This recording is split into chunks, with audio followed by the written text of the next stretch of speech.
Thank you for tuning in to another episode on the Scouse Oracle channel. I truly appreciate you being here. If you can hit that subscribe button, it would massively help. And I do want to dive right in because I feel as though this episode is going to be one of the most important episodes of information that I put out there, because most people think that the next big civil rights fight is going to be about elections, speech, gender, immigration. I'm not saying that they're not important fights, but it's not the next big one, because the real fight is something that most people aren't realising because there isn't really language for it yet. Now, if you've been following me, it's following on from the NHS data petition that I've got going on, and there has been a lot of confusion around it because I understand that we are in a time where this will set a precedent. So what I mean by that is this is the only country practically in the world where we can legally set this precedent, and I'll explain why. Because if you give the system your data, you can participate, and if you don't, you can't. So think of it in things that you need to survive, which is healthcare, banking, housing, insurance, travel, benefits, education, voting, communication. That's what we need to exist in society. Now, every single one of them requires verified identity data, and if you've been following my work, you'll see the architecture in which I've been laying out. So if you refuse to hand that over, the system doesn't punish you, it just basically stops letting you use it. Now, in this digital world that we're moving into, the controller's moved over to a new layer because it's basically owning your identity data. Now, if you look at the UK, this is where the UK is becoming an anomaly, and I don't think anyone's really noticing, because our identity backbone isn't a national ID card, it's the NHS. And I know people know that this is an identity layer.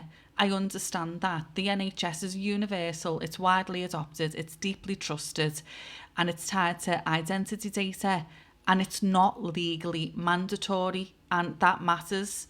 And most people are thinking that this petition is about care, about being able to share care records.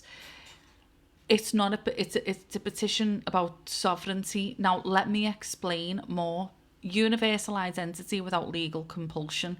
This is a loophole that exists. Basically, this is what the UK have built accidentally, I'm thinking, because it's created a loophole, because the NHS never became mandatory identity, meaning that the UK is the only country where a citizen could realistically argue, yes, I want to participate in society without surrendering my data identity.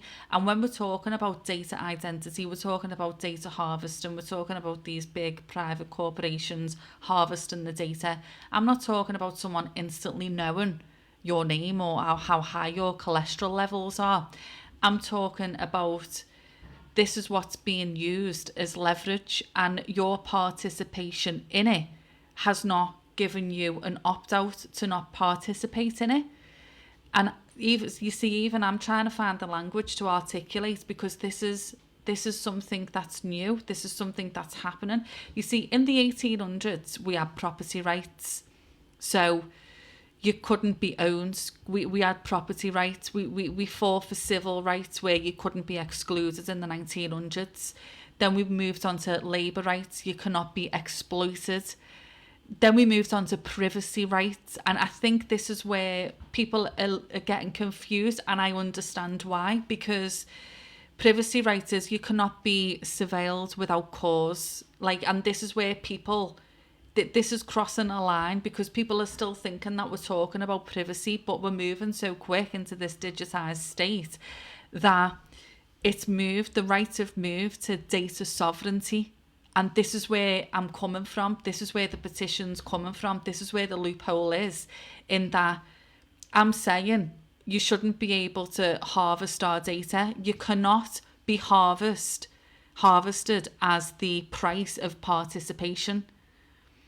So sovereignty is the new frontier because data is the last part of you that they don't own. And I'm not saying in terms of your name, your date of birth, where you live, that data. I'm talking about participation data. So it's participation without surrendering that data. So this petition is the first civilian attempt in the world to say we want to participate without surrendering our data. So this category doesn't exist anymore. This third option doesn't exist. The NHS has given us the loophole. All rights start with someone seeing the door and seeing that the door isn't welded shut yet. It's whether we're going to walk through it, and it's whether the people, I'm going to say, whether the government want us to walk through the door. Because if the UK recognises a sovereign opt-out, we become the first country to separate participation from surrender, the first to recognise data sovereignty as a right, the first to give citizens a choice instead of an ultimatum. And then once the country does that, others will have to explain why they don't, because obviously rights spread, the precedent is set, standards spread. This is why this petition's powerful. Not because it's loud, it's because it's introducing a right that the modern world hasn't named yet. And it's then the only place on earth that will make it possible to win because of the NHS loophole. I mean, talk about taking on the world. This is why I feel this is so important. It's because they've built the system and they didn't expect the citizens to demand sovereignty inside the system. And that's why at this moment in time, we still can. Because you see, most countries have already locked it in. In the USA, identity runs through banks and credit bureaus, and if you refuse, you can't rent, you can't insure, you can't access credit, you can't participate. You disappear, don't you, economically. In Europe, the identity is mandatory by law in terms of you can't just opt out of the national ID card, because if you refuse the national ID card, you don't exist administratively. Obviously, you still exist as a person. In India, identity is tied to like survival. So without it, no welfare, no SIM cards, no essentials. So Canada and Australia run identity through their banking system, through the telecoms and the tax systems. So there is no middle path that the citizens can ask for an opt-out in terms of data sovereignty. You see, in the UK, there is a third option between compliance and disappearance. And that's where it's a loophole. So this is why the UK is different, because it's not because we're perfect or because we're moral or because we've created this so we've got the option, because clearly we haven't yet got the option. But it's because we've got a structural loophole in that our identity backbone is the NHS, which is universal.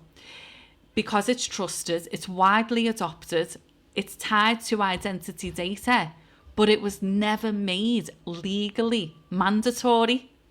So to summarise what this petition is about, it's about sovereignty of our data, because without a sovereign opt-out, your data identity becomes compulsory, and then once it's compulsory, it won't be the government controlling it, it's going to be the corporations that are buying it.